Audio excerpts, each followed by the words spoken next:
All right, all right, all right. It is that time, ladies and gentlemen. Thanks for joining us. This is the Irish Breakdown Podcast. I am Vince D'Addario. I am the football analyst here at irishbreakdown.com. And with me, as always, or momentarily, is Brian Driscoll. He is the publisher at irishbreakdown.com. And we did our due diligence, and I texted Brian earlier today, and I said, this sucks. I hate breaking down film when you lose.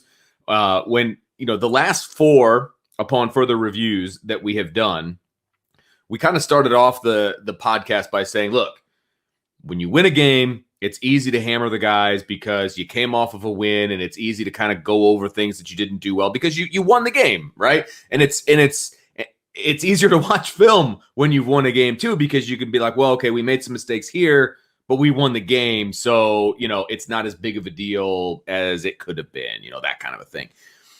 And today, watching the film, and I refused to watch it last night. I will say that. I refused to watch it last night. In fact, I didn't watch any college football last night on purpose. I just went upstairs, played with my kids, and just got my priorities in order last night. Got a little nervous when you first started saying that. No, just normal stuff, and just got my priorities back in order and be like, look, it's a football game. It's okay. Life will go on. And then I got to watch this over again today, and got a little depressed again, but there were some bright spots for me, and I will get into that. I've got a bit of a silver lining that I wrote down. And again, I think I'm just doing it to make myself feel a little bit better. I will say that. Vince, I got to interrupt you here because I literally just responded to a Twitter DM. Okay. Somebody said, hey, I really like Vince, but, I disagree with him on something, and he thinks that they can get it turned around. And I said, one of the reasons I love Vince and one of the reasons I have Vince on the show is because he is an eternal optimist. I am. And he is. And I said, and I sometimes can get pessimistic. So it's nice to have that. So if you came on the show tonight, be like, you know what? It's done. We're screwed. I'd be like, oh, no, we're in trouble. If Vince is turned, this is going to get ugly. So well, I am glad that you came in here with that mindset, because that's what a football coach has to do, right? That's what Brian Kelly and the staff have to do. They have to be in the film room today, say, hey, look, fellas, this is what we didn't do right. This is what we didn't do right. This is what I didn't do right as a coach. This is what you guys need to get better on. But we got a game to play, right? Yeah, so, exactly. And so what we're going to do is kind of what what the coaches did. We dove into the film room. We're going to correct some mistakes, and then it's time to turn our attention to Ashley, I saw your. Let's set this up properly, I suppose. Ashley, I appreciated your comment earlier. Ashley said, "Seeing Vince's face yesterday hurt me, kind of like seeing your child disappointed," and then follows up with a super chat, which we do appreciate, Ashley. With you look happier or better today, Vince. Well, Ashley was going off on you on Twitter, talking about how you trash the defense and. He said still you not happy with the defense. So. Still not happy with the defense. I will admit that. Apparently, but again, on a 2.5-hour show, we talked about the defense for like 5 minutes, but apparently we're not allowed to criticize the defense. Well, I'm just giving you a hard time, Ashley. We'll get to the defense, and we're not going to touch on the defense a whole lot today. I don't think, but I do mostly focus on the offense. Yeah. I have some thoughts on the defense as well, and there was good things done by the defense. My issue is still the same issue that it was last night. You can't give up those 2 touchdown drives. That's it. Yeah, I mean, really, the last one of them. But if you just stop one of them, right? Yeah, absolutely. And the last one was obviously the most critical because you were within 4 points. If you turn them over, you go 3 and out. You allow just a field goal there. You give your offense an opportunity to go down there and at least tie the game. So here's where I'm at, Vince, and here's my frustration. I don't disagree with you. The defense has to make stops there. Here's my bigger concern, however. You're in a situation now with this football team, the way that the offense has played pretty much all season, exception of the first game of the year, that if your defense doesn't play great, you're either going to almost lose to a bad team or a mediocre team, or you're going to lose to a good team. Like, there's no defense in the country that's going to show up and be great every game. But that's the pressure that's on the Notre Dame defense. You're absolutely right. And that's a problem. Where they have 2 bad series, and for an entire game they have 2 bad series, and it's okay. That's that they can't win now, right? I get it. To me, that's a problem because and it's a huge problem if you're trying to create a championship level team. I mean that's a huge problem. But the way I look at it is that's how this team is put together right now. This is how this team is made. Be. I mean, what you and I were talking about before the season is this could be the highest scoring offense that Brian Kelly had as long as the offensive line was just solid. That's supposed to just be solid. And it hasn't been. It's been terrible. And, let's just kind of get going, though, Vince. Let's kind of get right into the upon further review. And like I said, we're going to focus mostly on the offense. Vince, you had said something yesterday when we started talking that you didn't really like what Tommy Rees did from a play calling standpoint. Worst of his 5 games thus far this season, in my opinion. That I don't agree with. Okay. But that's fine. I've kind of gone back and forth on this a little bit. And can we take that Ashley's thing off real quick? Oh, yeah, we can. If I can find it. So for me, when I look at it, it was kind of a tale of different parts of the game. I thought this was probably his most inconsistent game that he's had so far. But there were times here where I really liked what I saw, Vince. And as I'm kind of putting my notes together of what I liked and what I didn't like, for example, I thought the first 2 series were good. I mean, you have Jack's mistake in the red zone, which came down to, again, a protection issue. Kyron Williams doesn't see the inside linebacker blitzing. He turns away, and Jack gets rushed, and Jack makes a huge mistake that a veteran quarterback can't make. I'm not blaming Jack for I'm not blaming the O-line for the mistake. Jack's got to throw that away or just take the sack. Or eat it, yeah. But which is something everybody keeps saying, oh, he's holding the ball too long. Well, I'd rather him hold the ball too long than do what he did. Then turn it over. Right. Because at the very least, you're going to get 3 out of the deal. And I think you had Michael Mayer fell down. It would have been 3rd and goal. Okay. A long goal, but still you get 3 points. Right. Michael Mayer slips and falls down. He's trying to throw a crossing route to Kevin Austin, but it wouldn't have worked anyway. That guy might have picked it off. I mean, if he didn't get underthrown because he got hit, it would have got picked off by the guy that was guarding Kobe Bryant, who was guarding Kevin Austin. Right. But I liked a lot of things I saw. I mean, I'm looking at my notes here. They were an 11 personnel the first 2 series. Then they went 13, 12 personnel. 13 is 1 back, 3 tight ends. 12 personnel is 1 back, 2 tight ends. 11 is 1 back, 1 tight end. Then they went 21 personnel, and that was a 2 backs, 1 tight end. Then 12, then 21, then 11, then 12, then 11, then 12. Little less personnel difference the next time, but they still did a lot of different formational stuff. And then after that, it was like, okay, I thought they moved the ball well early. You kind of got in the red zone the first drive. And then you get into the second series and you go down the field, you convert a 3rd down, right? He hits Joe Wilkins. Jack does a nice job climbing the pocket. He was about to scramble. Then he sees Joe Wilkins kind of coming open, hits him on a crossing route, and Joe picks up the 1st down. And then what happens the next play? False start by your 5th-year senior right tackle. And you're 1st and 15. And then it's 1st and 15. Then it's run up the middle, right? You run an inside zone. Michael Mayer gets blown up. You get 2 yards. Then Jack gets into a third. He completes a 7-yard pass, gets him in a 3rd and 6. Then there's that miscommunication on an outcut from Jack Cohn to Braden Lindsey. We saw that again later with Drew Pine and Braden Lindsey. Yeah. That one was on on Drew. This one I couldn't tell. I thought it was on Braden. I thought Braden should have broke his route off sooner. And I thought the second time Braden did it correctly. He took it and took the top off. But then after that, it was kind of like you make your first big mistake of the game as a coordinator, in my opinion. And that is you bring Tyler Buckner in that next series. Mm-hmm. And my thing is, and we're going to talk about quarterback a little bit tomorrow. So a little teaser. We're not going to spend as much time talking about BK's press conference and college football tomorrow. We're going to talk about the quarterback situation. You bring Tyler Buckner in and you go 3 and out. Then you go 3 and out. And in large part, too, you get a first down. You get into 3rd and 2.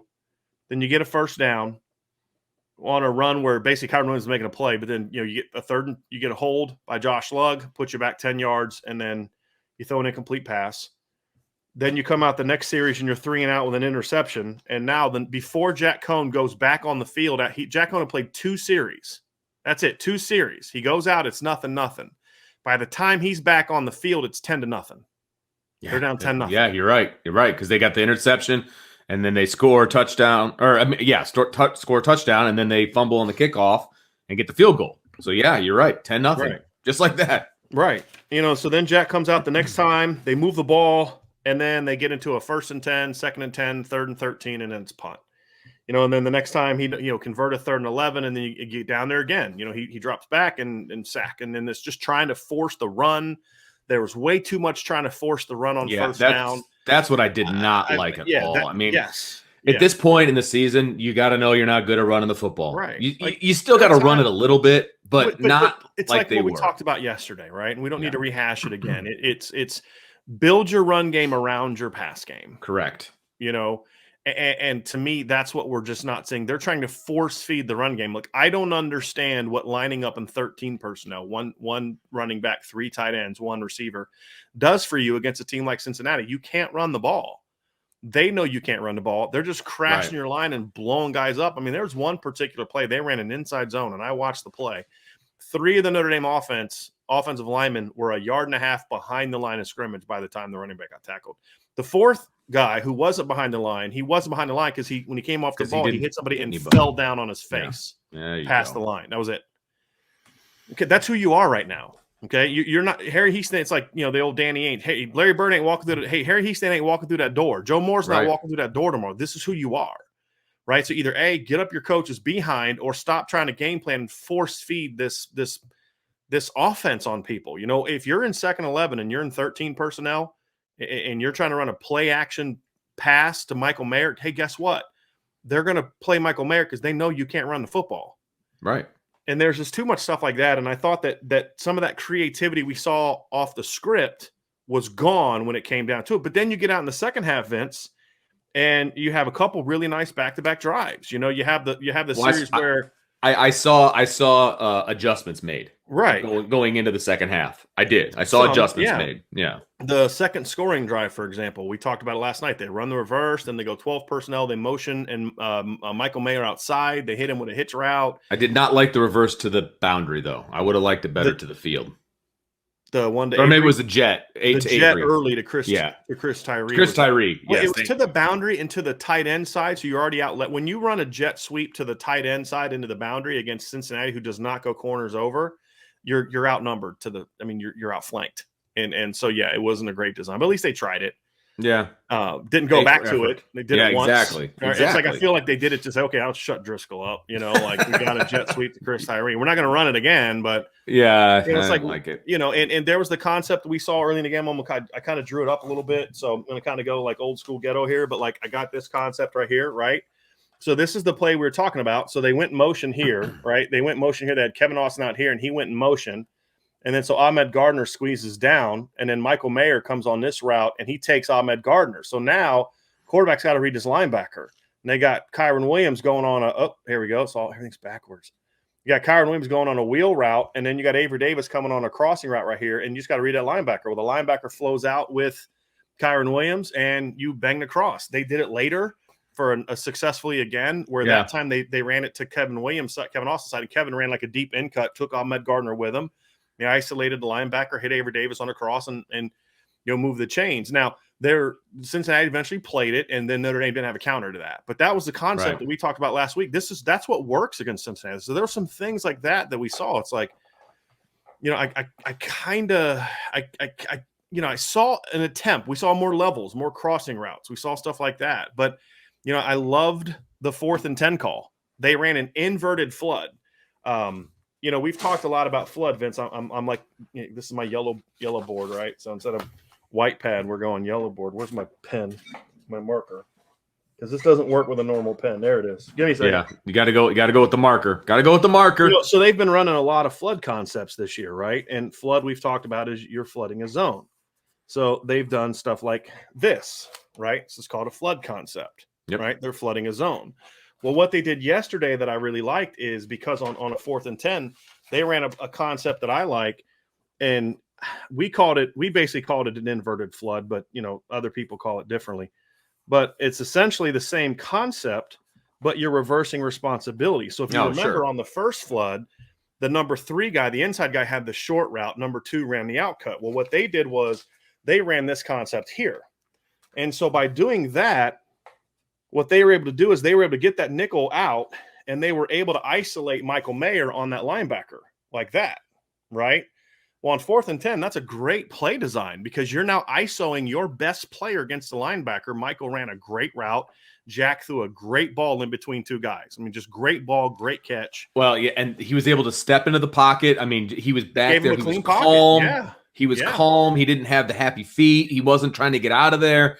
He was able to step into that throw, and I know we're banging the offensive line, deservedly so, but even when Jack had some good pockets, he was trying to bail out of there a little bit because he's still shell shocked. Okay, and I thought yesterday he was better in that regards, though.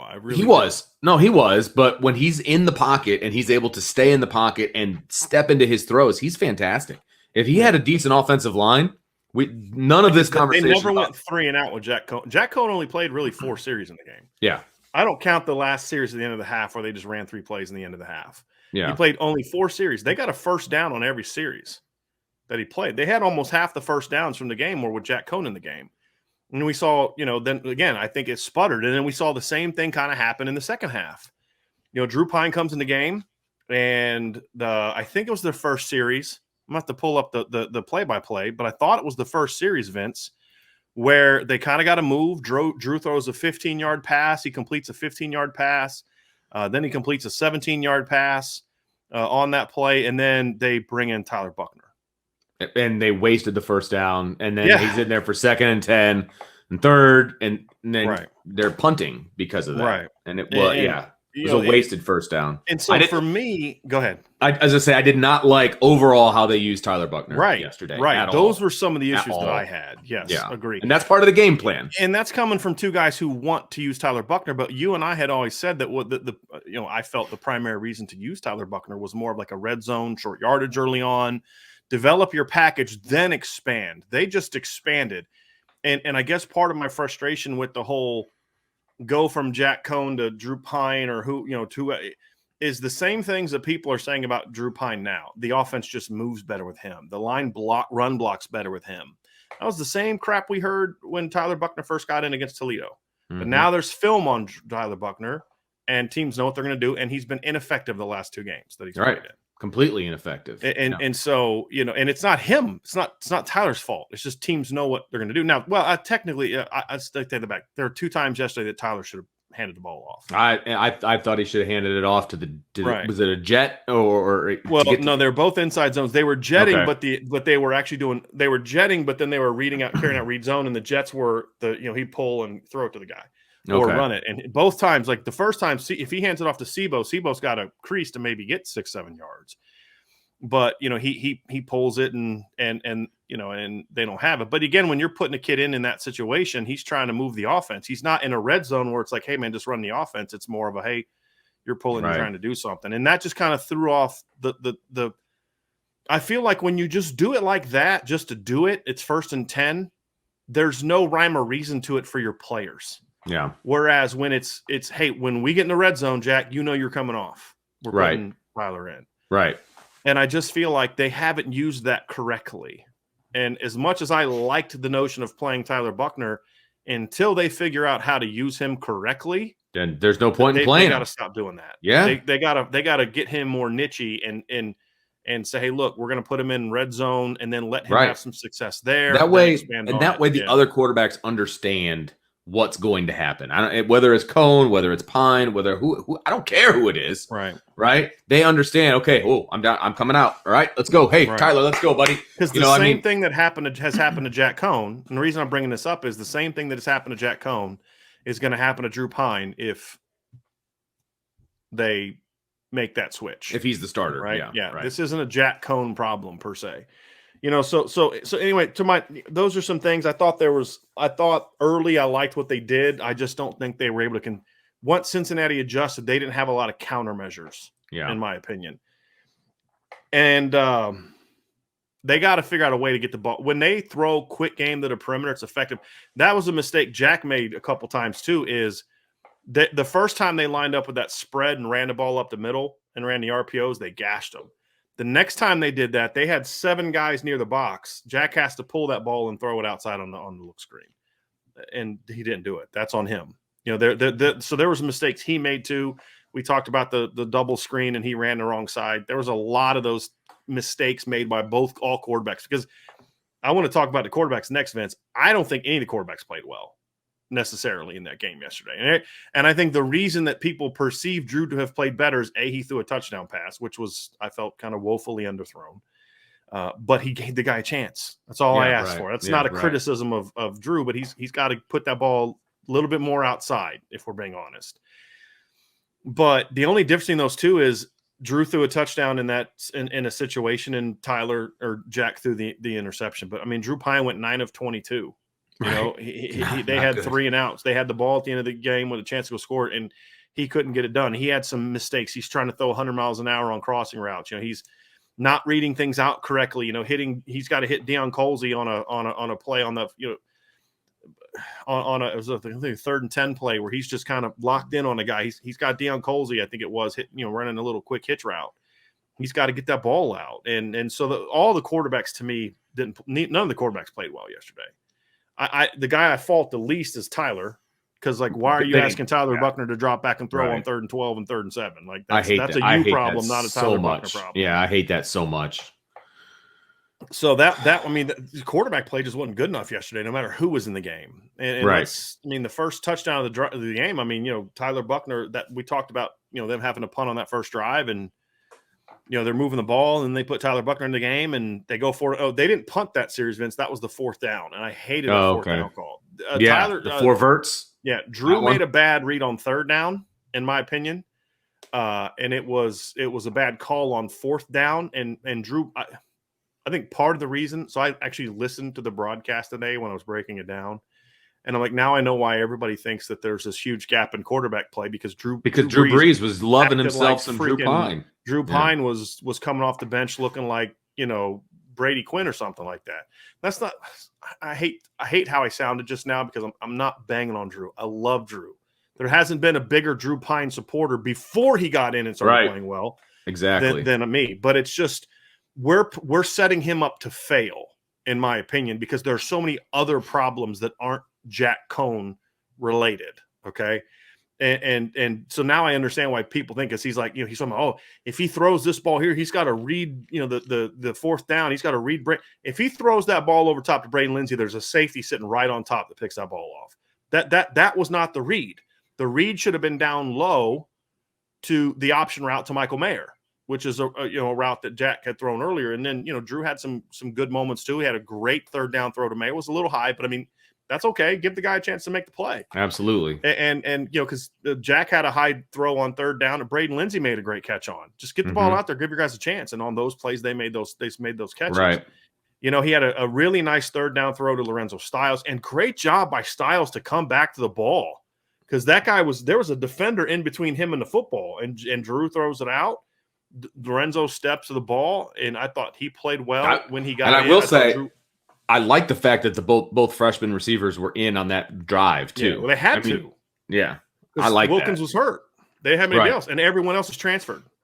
Well, no, but not having the starters in, I like that, because Drew had clearly has a relationship with those guys. I didn't think about that. That's a good point. That's a good point, because he's probably gotten more reps with those guys than the other guys. I didn't really think about that, Vince. Explain what you mean. Explain why. Because he's been running with the 2s, right? Pretty much all season, really, right? So fall camp, etc. And those guys have been running with the 2s as well. Mm-hmm. So he's got a relationship with those guys. He understands what their breaks are like. You talk about wide receiver, quarterback. they got to know each other. Well, he knows Styles and Colsey. Those are his dudes, because they've been on his second team all along. So it wasn't just like a one play to make sure that the starters get a breather because they just ran deep, right? They were in there on consecutive plays, which I liked. And I don't know if they thought about it like I just did.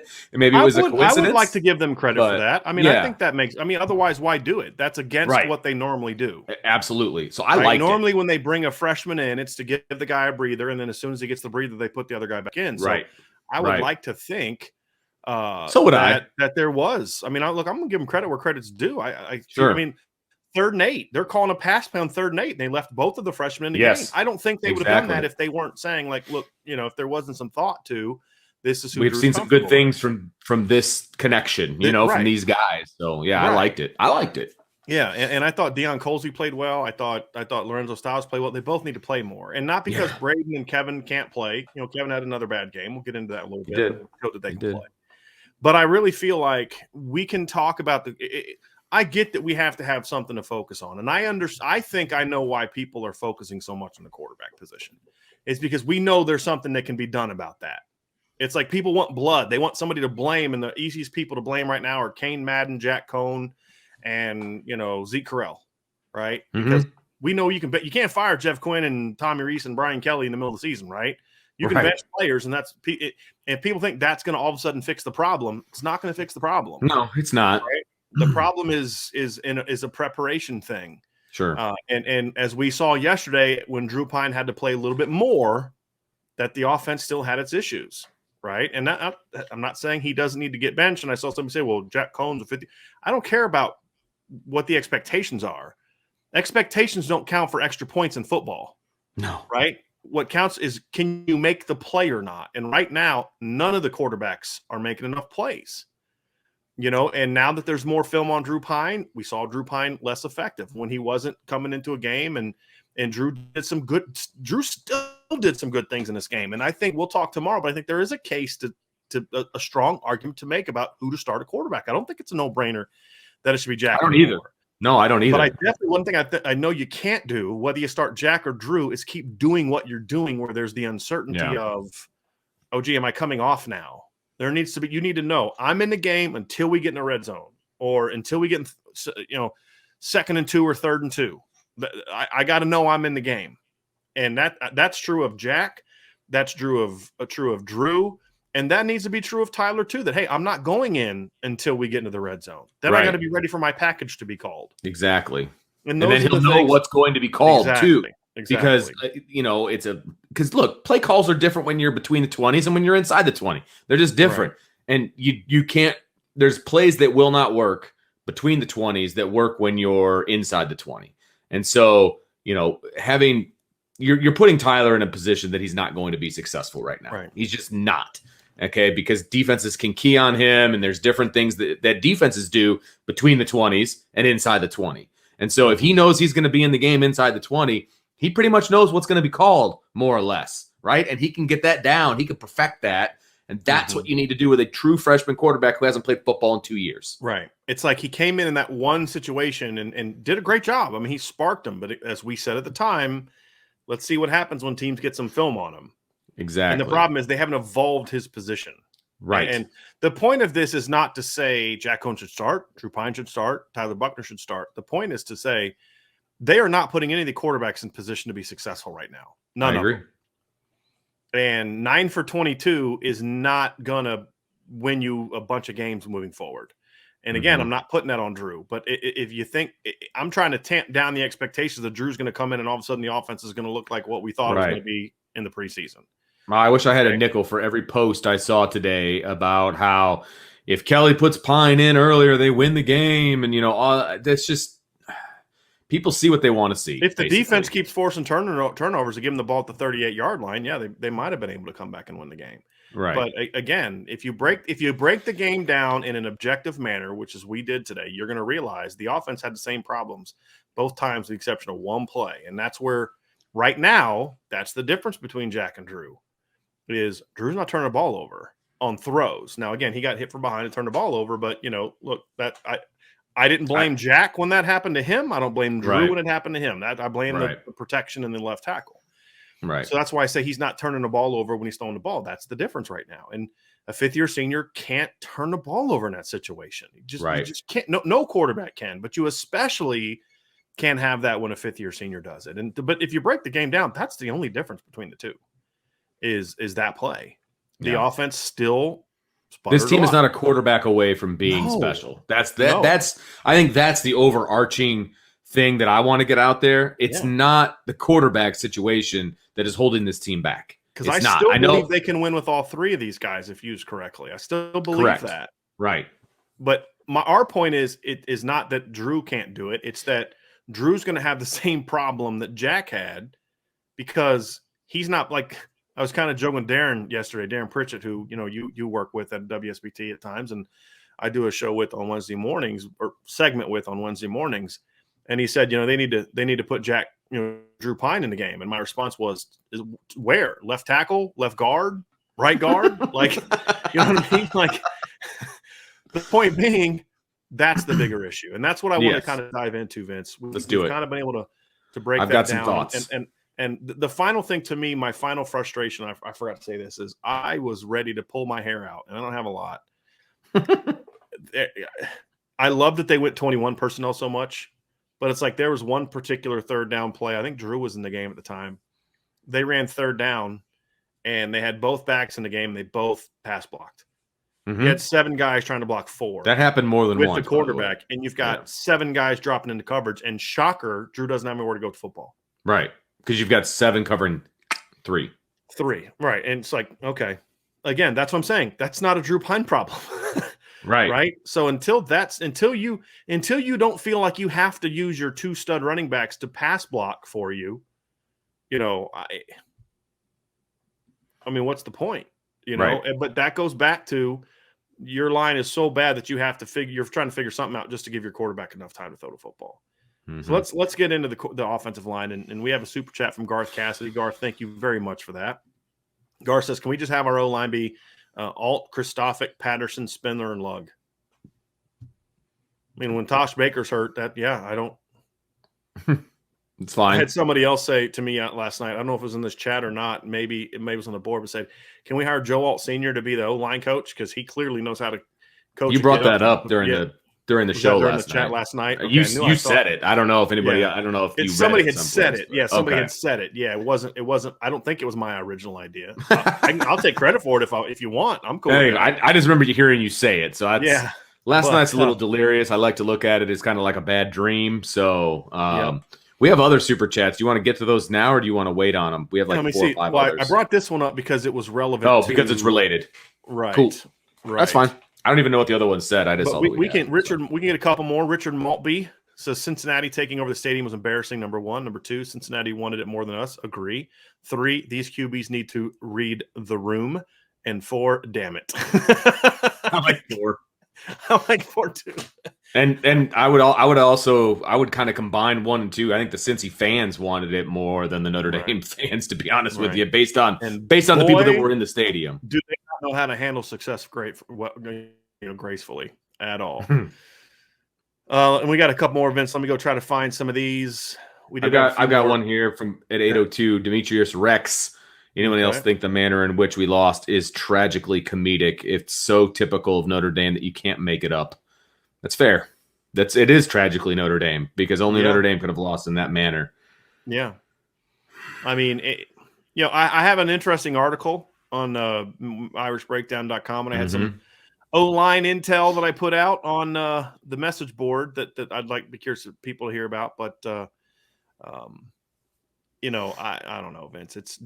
So real quick, let me 8:32. Do we have any? This one right here from Ryan Henke, I think, is a good transition to what we want to talk about. It says, hi, Bryan and Vince. I'm curious what you two would do to fix the problems if you were the head coach. I think that's a nice segue into the biggest thing holding this team back, and that is the play of the Notre Dame offensive line. And I heard some people say, well, they did better. They ran for more yards yesterday. Okay, part of that was there was a couple well-designed plays. Part of that was Kyron Williams just making plays out of nothing. He made a lot of guys miss. And there were a couple times when Josh Lugg and Kane Madden had really good combo blocks. I mean, first play of the game, Jarrett Patterson and Kane Madden had great combo blocks, and Kyron read it perfectly. And again, it was spreading it out and using your spread stuff to open up a running crease. Sure. But for the most part, it was just Kyron Williams just making something out of nothing. Right. Well, they had their most success, like you said, so I just want to explain that. So when they're in a spread, that means they've got receivers out away. There's not a lot of guys in the box. So 5 linemen versus either 4 or 5-man boxes. So that means you're not outnumbered. So, you like Notre Dame's chances in that regard. And they were fairly successful when that was the case. And so that's what you mean by spreading it out and right. There were still, in my opinion, Vince, you tell me if you disagree, I thought there were still way too many times where they were just getting blown off the ball. I mean, there's running plays where Cincinnati's just crashing right into them, and they're like waiting on it and just get blown. There was one play in particular that they actually gained yardage on because as if I'm watching it from the offensive side, right, the defensive end on the right, so it's going up against Josh Lugg. Josh Lugg got into a pass set, okay, on a run on a run play. And it worked because the running back ran through the C hole, right, or the C gap, and because he kind of rode him out like it was like he was pass blocking, which made no sense whatsoever. Mm-hmm. But that's what we're talking about with catching. How about you get off the ball, you drive him forward and to the right, and you still maintain what you needed to maintain on that play, right? As opposed to taking him and then driving him backward, not driving him, being driven backwards.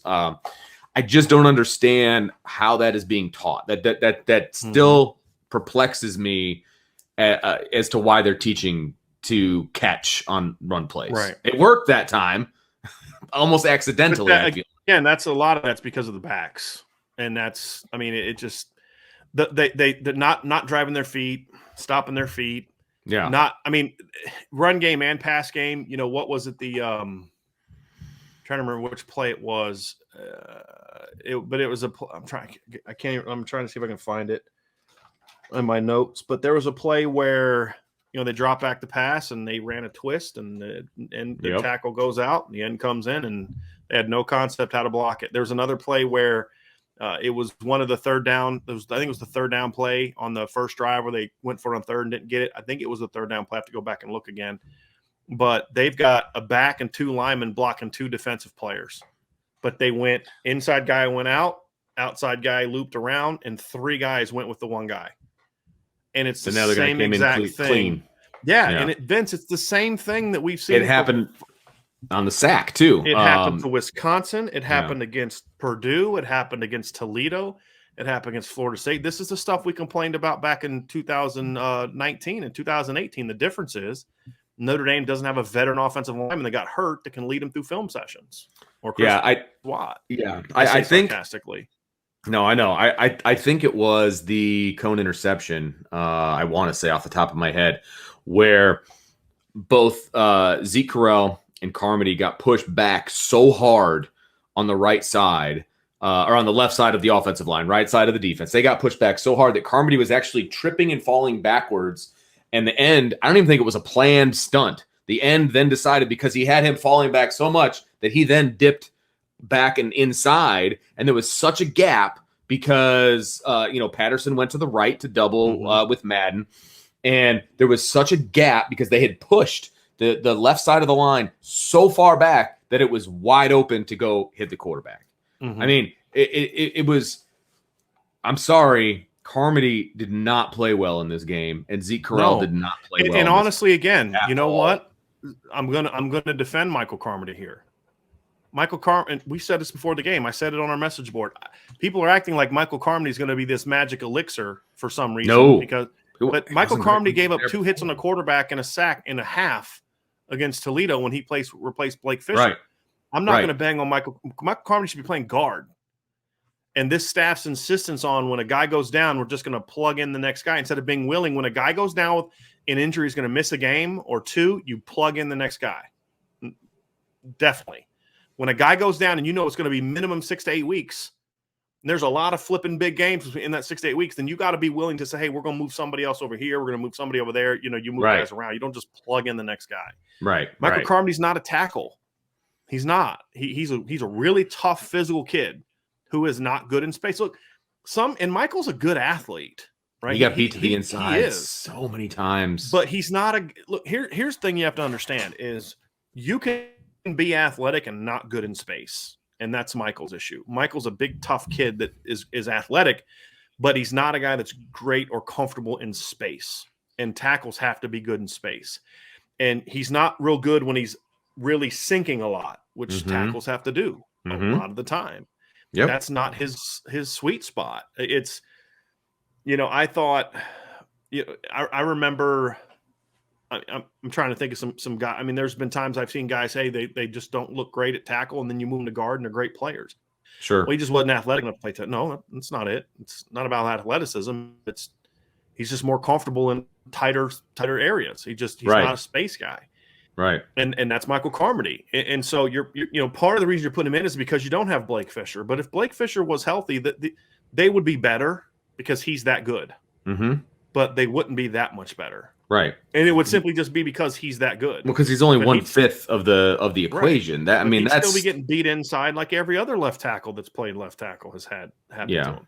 Right. It is such a poorly prepared. And the thing that bothers me, Vince, is as I broke this game down, I'm sitting there thinking, like, there were some more holes. There was a little bit more push. Maybe they did better. And then you break it down play by play, and you're like, nope, not any better. They had some good calls, but the technique was just the only time they had success is when they could just kind of come off the ball and they had numbers and they could just double team. Sure. With Kane, a lot of those with Kane Madden. But as soon as he has to move, it's ball game. Right. And they had one pass protection where he pulled to the left. And they used to do that a lot back when they had really good guards. That's the kind of pass protection that they would have. They would kind of slide everybody to the right, and then the right guard would come over to the left and kick out that end, which I don't necessarily – and he actually did it, which was amazing. He actually found the end. He got a piece of them, and it was actually okay. But when he's comboing and he has to come off and go to a linebacker, it's not good. It's just not good. And I will say I thought there were more clean pockets today than there has been in the past, but the fundamentals are horrible. The fundamentals are terrible. Zeke Correll looks like they put him on skates because he pops up, he gets high in his stance, and he just gets driven back all the time. All the time. And these defensive tackles have just started bull rushing him because they realize that that's how they're going to be able to get in the backfield. And he's just getting overpowered over and over time and and over. Time and yes, 100%. And so, Vince, are you telling me? So one of two things is happening, Vince, right? One is you're allowing that to happen, right? Because you're either teaching it, and this is we've used before. You're either teaching it or you're allowing it. That's coaching right there, right? You're either teaching or you're allowing it. So either A, they're teaching it, which would be horrible, or B, they're not teaching it, but they continue to allow it to happen without fixing it. Right. And the whole thing about being 6'2.5", 6'3" is you have to use your leverage to your advantage. You cannot play high when you're 6'3". Be the low man. Notre Dame has a 6'2" and a 6'3" guard, and they lose the leverage battle consistently. Yes, absolutely. To guys that are taller and longer than they are. Yeah. That's technique. Yep. And I've heard people say, well, they don't have talent at guard. Okay, let's grant that premise for a second, right? Just for argument's sake. Let's assume that they lack athleticism and talent at guard. I'll give you that for argument's sake. That doesn't change the fact that their technique is poor. That has nothing to do with whether or not Zeke Correll knows how to bend. Because the fact of the matter is we know Zeke can bend because he did it in 2 full games last year against Alabama and North Carolina when he was playing center. Right. So, I mean, those are things that are just going to have to get fixed, in my opinion. Yeah, and I will, and I want to talk a little bit about Jarrett Patterson as well. I thought that he was probably the most consistent of the offensive linemen, and he has been all year. I mean, he's been the most consistent, but I will also say that yesterday I just felt like he did not have his best game. I thought that, again, he made the most plays of the offensive linemen, which, again, it's not setting the bar terribly high, but I thought that he was the most inconsistent for him yesterday that he's been all season. I'm talking about Jarrett Patterson, Brian. I saw a lot of mistakes from Jarrett yesterday. I saw a lot of him kind of reaching and not getting to where he needed to get to. I saw a lot of him getting twisted around. Again, I think he made the most plays, but I don't think that he was as consistent as he normally is. What did you think about Jarrett? I agree. I saw the same thing. I just think a lot of it has to do with kind of what we talked about with Drew White last year. Yeah. When you're so concerned about what's happening next to you. That's fair. And there were times where he got beat, but I don't think it was him. Like there was a particular play where it looked like he got beat. If you're watching the film, it's Jarrett Patterson turning and missing a guy as he gets to the quarterback. Mm-hmm. But if you watch film, it's Kane Madden hits a guy and then just loses him. Mm-hmm. And then Jarrett's looking this way, and all of a sudden he sees Kane get beat, or it was Zeke Correll. Sees Zeke get beat, and he just has to try to turn back to him, but it's too late. He was trying to rescue a guy. It wasn't really his responsibility. And so to me, when stuff like that is happening. Yeah, I know. And again, I'm not banging Patterson because again, I think he's the most consistent guy that they've got. Right. And But yeah, it's hard for just one guy to be great on an otherwise bad line. Well, and especially when it's I will say, especially on the interior, because the interior is so much double teams and climbing and things, especially in a zone scheme. It's hard to be good by yourself when you're those three guys in the middle, because if the other guy's not doing his job, it makes you look silly. Mm-hmm. And so I agree with that completely. I agree with that.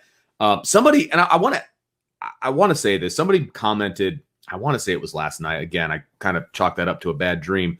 But somebody was like, "Well, how come they're not doing traps and pulls and all these different things?" It's not their offense, and they're not going to change their offense midstream. That's not who they are.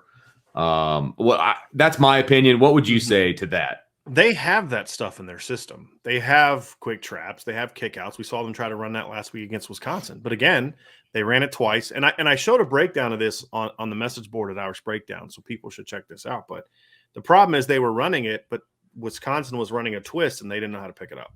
Yeah. And what happened one time, it happened on the front side. The other time, it happened on the back side. Right. And it's kind of like, look, part of down blocks and kicks and wraps is you got to know how to handle if a guy, you're supposed to down block, but that guy shoots away. You've got to know something's coming. So I just get my eyes upfield and look for that next guy. They don't know how to do that. It's like, oh, I'm going to chase that guy into the hole. Well, You don't need to chase that guy because he's already running outside of him. He's taking himself out of the play. That's right. Fine. And so those type of things happen. They have counters. They haven't ran counters since the opener. Yeah. Well, you can't run counter when you're getting driven off the ball. The whole premise of counter is to the call side, you're smacking down and you're getting drive. You're going to push off the line, and you kick out and you wrap up inside of that. But when you're stagnating at the line and getting knocked back, you can't run counter. Nope. So why in the heck would – this isn't to you, Vince, but why in the heck would Tommy Rees call a counter when the call side line is going to get driven off the ball? Right. Absolutely. And it's going to be a loss in the backfield. Right. I mean, yeah. So the other thing that I don't understand is when they were running kickouts last week, they were running kickouts with Kane Madden, and they never ran one to the left side where you have your more athletic guards and Zeke Corral and Andrew Kristofic.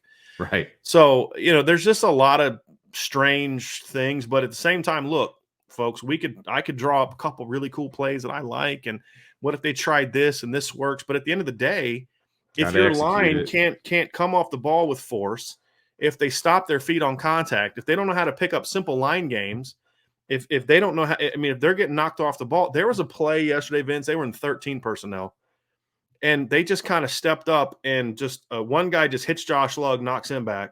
Linebacker comes, hits Mike Mayer, knocks Michael Mayer 5 yards into the backfield. Michael Mayer was a man yesterday in the pass game. He was bad in the run game. Yeah. He's regressed in the run game. Yeah, he has. So again, I agree. This is a consistent team-long None problem. of the tight ends can block. No. None of them. And there was plays yesterday. We had Mitchell Evans in the game. We talked about this last night. Like, what value does he give you at this point in time? And this isn't – why are you asking him to do something he's not ready for? It's not a knock on Mitchell. He was a quarterback in high school last year. And he is, just from a strength and a size standpoint, when he's a child. I mean, I wrote that in – I Have literally you ever seen his face? I literally wrote that young. in my notes. It says right here, Mitchell Evans is a child. And that's not a knock on him. He shouldn't be asked to be doing these things. We're talking from a football standpoint. Just right. He's not taking a shot at Mitchell. No, not at all. It's just, look, again, the coaches are putting him in a position not to be successful. Right. They literally had him lined up as a tight end on the left side, and they had another tight end, I think it was Takis, as a wing, right? So you've got him on the interior trying to go up against a defensive tackle. That is not going to happen. It's just he literally got hit and went down. He's just he can't match up on the interior like that. It's just you are putting him in a position to fail, and it's so sad is what it is. I felt so bad for the kid. I was like, he doesn't have a shot here. Right. And so when that's happening, when your left guard is just consistently getting driven into the backfield, when your right guard consistently hits and stops his feet, when your right tackle, who's your veteran, your 9-game starter coming into the year, he's now got 4. Look, Notre Dame center, right guard, and right tackle have over 60 combined career starts. Right. And they're playing like a bunch of guys who are freshmen. I mean, they're not young. They're not. And left tackle, young. Right. Everybody else, not so much. Right. But if the other 4 not young guys were doing their job, but here's the thing: even if the left guard and left, even if we wanted to accept the premise that hey, Zeke Correll's a redshirt sophomore, only got 2 career starts, like what do you expect the guy to look like? Okay, fine. Why can't they do anything on the right side though? Right. Because yesterday they were having just as many problems on the right side as they were the left side. I mean, Absolutely. just like the hold from Josh, like your right tackle's getting a 5-yard penalty that just killed the drive. Yeah. You know, you got Buckner in the game. You run a 3rd and 2. You get blown up, but at least Kyron bounces it outside, gets 9 yards, and Josh Love just commits one of the most like unsound holds ever, like just obvious hold. You know, and it's just like that's your veterans. It's happening across the board. It's and when that's happening, there's no place to dial up, folks. There isn't. Right. There's no quarterback that's going to show. I mean, yeah, there is. There's a guy playing in Baltimore who I think could probably be successful behind this line. Right. But I don't think he's got any eligibility left. No. And if he did, he's not coming to Notre Dame. Yeah. There's a guy in Kansas City that could do that, I think. Right. But look, I'm just trying to prepare you because if people think that Drew Pine's going to go in there, maybe he has a game like, Jack Cohn had against Florida State. But the more as teams get more film on him, if the line doesn't improve, it won't matter who they put at quarterback. Agree. That's the whole point. And it's not a quarterback problem. Right. Notre Dame does not have a quarterback problem. They have an offensive line problem overall. Yeah, their quarterbacks didn't play well.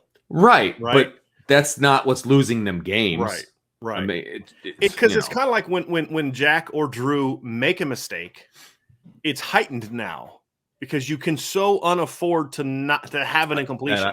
It's like an incompletion on 1st, 2nd down now is like a death nail because you're not going to you're not going to have time the next play. I mean, I'm watching plays yesterday where it's like Cincinnati's bringing 3-4 guys against 6 and 7, and they're getting a push.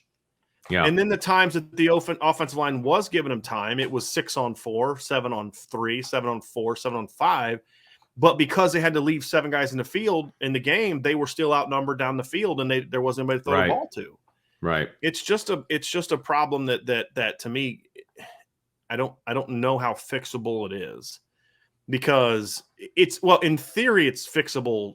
You can improve next week, and then you get the bye week, and you're kind of good to go because it's really basic football 101 stuff. Sure. And we saw them eventually fix it in 2019. They got better the last 5-6 games, but as the intel pointed out that I put out on my message board today, a lot of that had to do with the fact that Robert Hainsey got hurt and he took over film prep with the offensive line. Mm-hmm. Same thing happened in 2018 when Alex Bars got hurt. You don't have that guy right now. Nope. So the only guy that could be that is Jarrett Patterson, and God forbid Jarrett Patterson get hurt right now. I mean, so it was a very frustrating. It was a very frustrating game replay, Vince, because honestly, I felt like this show could have been 5 minutes long. Hey, so everything we talked about last week and the week before that and the week before that with the offensive line still happening. Everybody have a good night. We'll talk to y'all tomorrow. Mic drop. Nothing's changed. Yeah. No. Peace out. Right.